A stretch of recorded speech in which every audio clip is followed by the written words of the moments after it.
여러분 진심으로 반갑습니다. 우리 9월에 이어서 11월 학력평가에도요. 다시 인사드리는 김영지 선생님, 이수연 선생님 대표에서 제가 대표로 여러분께 오늘 학력평가에 대한 전체 총평 여러분께 잠깐 설명을 드리도록 하겠습니다. 일단 저는 크게 세 가지 보려고 하는데요. 11월 학평에 있어서 주목해야 할 점과 그중에서도 좀 등급을 가를 수 있는 요주의 문항은 뭐가 있을까? 시험 끝났으면요. 그 다음에 학습 계획이 나와야 되는데 이번 11월 시험은 마치고 나면 기말고사 준비하고 그 이후에는 긴 겨울방학이 있으니까 이 시험을 바탕으로 해서 겨울방학 학습 전략까지 이어지면 좋겠다. 세 가지 포인트 준비하고 있으니까요. 자, 먼저 11월 학력평가에서 크게 주목해야 할 거 한 네 가지 정도 말씀드리겠습니다.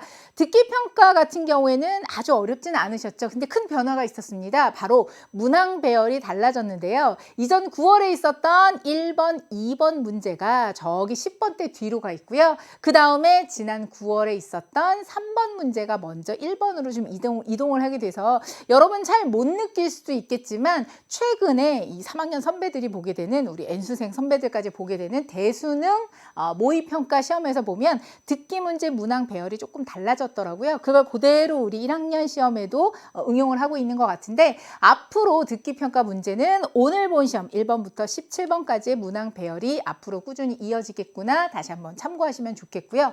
독해 파트로 가보면 좀 난이도가 있는 지문회 같은 경우에는요. 도입 문장, 즉 첫 문장이 좀 길거나 주제를 담고 있는 핵심 문장이 조금 길어진 경우가 많이 보이더라고요. 결국에는 좀 탄탄한 구문력이 있어야 명확하고 완벽하게 내용 이해를 할 수 있겠구나라는 메시지가 되니까 단어 몇 개 가지고 자꾸 내용 이렇게 추론하는 그 조금 저차원의 영어 학습에서는요. 반드시 점법을 해야 된다는 거 한 번 더 명심하셨으면 좋겠습니다. 그리고 각 내용의 주제나 핵심을 전개하는 데 있어서 조금 수준 있는 어휘들이 많이 등장을 했어요. 여러분 보기에는 수준이 있다라고 느끼겠지만 고1 수준에서는 어느 정도 커버해야 되는 주요 어휘들이 많이 등장하고 있기 때문에 부족한 어휘력에 대해서 다시 한번 여러분이 깨달을 수 있었다면 그러면 그 다음에는 어휘력에 대해서 한 번 더 보충하는 학습의 기회를 갖게 되겠죠. 아무래도 영어 시험은 시간과의 싸움입니다. 문제 전체적인 분포에 대해서 제대로 이해를 해두시고 각 페이지별로 대략의 소요 시간 그리고 내가 좀 쉽게 생각해서 빨리 푸는 문제 유독 어려워서 시간 소요가 좀 되는 문항들 이제 좀 어느 정도 구분이 되실 겁니다. 따라서 문제별로 페이지별로 적절하게 시간 안배가 되어야 한다는 거 다시 한번 여러분 깨우치셨을 겁니다. 전체적인 특징들은 이런 걸 설명을 드렸으면요. 그렇다면 등급을 가를 만한 문제가 뭐가 있었을까라고 하면 21번 밑줄 표현의 구체적인 의미가 무엇일까? 아직도 이 문제에 대해서 조금 적응 못하는 친구들이 있을 것 같고요. 어법은 어떤 친구는 되게 쉽다라고 하는데 어떤 친구들은 아직도 좀 익숙하지 않아서 그래서 어법 문제는요. 각 밑줄이 어떤 어법 항목을 묻고 있는지에 대해서 기본기를 다진다라는 의미에서 어렵진 않을 수도 있어요. 그러나 꼭 극복해야 하는 문제이니까 이수연 선생님의 설명과 함께 문법에 대한 탄탄한 기초와 학습의 방향 잡으셨으면 좋겠습니다. 빈칸 4개 다 만만하지 않죠. 그중에서도 저는 31번과 33번 뽑았는데 어떤 친구는 선생님 34번이요 하는 친구들도 있더라고요. 빈칸에 대해서는 어떤 문제든지 막론하고 빈칸의 위치, 빈칸의 길이 파악하면서 4개는 다시 한 번 더 훑어주는 것도 좋을 것 같고요. 이번 시험에는 특히 41, 2번의 작문 독해 조금 어려웠을 것 같고 여기에서 살짝 빠졌는데요. 문장 넣기 만만치 않았죠. 자, 거기에 대해서도 완벽한 설명 준비하고 있으니까요. 요 문제들에다가 플러스 문장 넣기 정도까지 선생님 저는 요리조리 피해가면서 다른 문제들은 좀 틀렸어요. 개인마다 좀 차이점은 있으니까요. 어쨌든 전체적인 해설 강의를 통해서 나의 강점과 약점에 대해서 다시 한번 여러분 판단을 해보셨으면 좋겠습니다.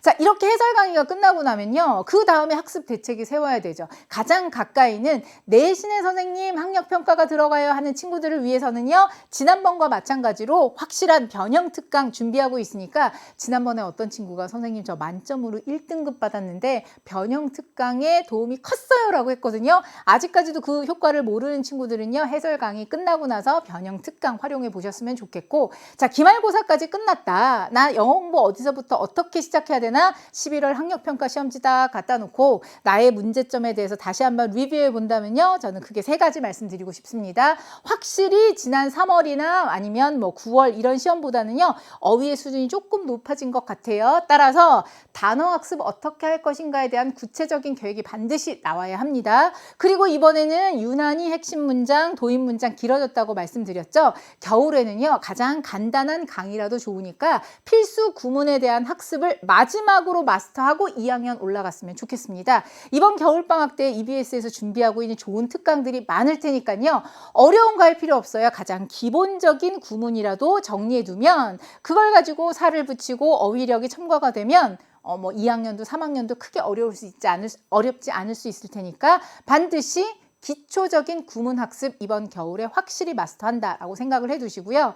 그리고 영어는요. 매일 일기 쓰듯이 우리가 매일 글을 쓰고 말을 하듯이 꾸준한 반복 학습이 되게 중요하거든요. 하루에 한 지문도 좋고 하루에 2지문도 좋습니다. 매일매일 일정 분량의 독해 훈련을 꾸준히 해 나간다. 따라서 단어 학습, 필수 구문 학습, 그리고 매일매일의 지문 독해. 그러면요. 자, 이번에 11월 등급 몇 등급? 말하기 곤란하신가요? 아니면 몇 점? 말하기 곤란하신가요? 하지만 목표 점수, 목표 등급은 있을 거예요. 목표 등급? 당연히 1등급 돼야 되고요. 기왕이면 100점 가까이 갈 수 있으면 좋겠습니다. 그러한 목표치를 가지고 확실한 도약을 준비하는 그 도약을 위한 새로운 자극의 어떤 시험으로 여러분이 봐주셨으면 좋겠습니다.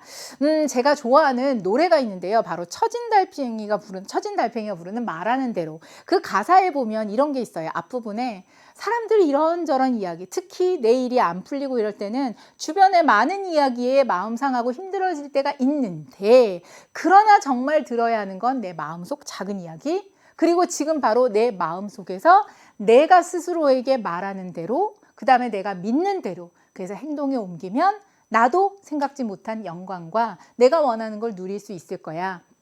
오늘 강의 듣고 나서는요. 이 말하는 대로 노래 한번 들어보세요. 유재석 씨와 이적 씨가 함께 부르는 하모니도 좋지만 가사가 하나씩 마음에 다 와닿더라고요. 아, 나는 왜 이렇게 영어가 잘 안 되지? 해도 안 되는 것 같지? 그러나 진정 내 안에서 등장하게 되는 나의 부족한 점과 나의 단점과 그리고 나의 강점에 대한 내 목소리를 듣고요. 말하는 대로, 믿는 대로, 노력하는 대로 나도 새롭게 거듭날 수 있다라는 걸 느낄 수 있는 그런 전환점이 됐으면 좋겠습니다. 자, 그럼 지금부터 바로 1강 김용지 선생님께서 출발하도록 하겠습니다. 저는 2부에서 만나도록 할게요.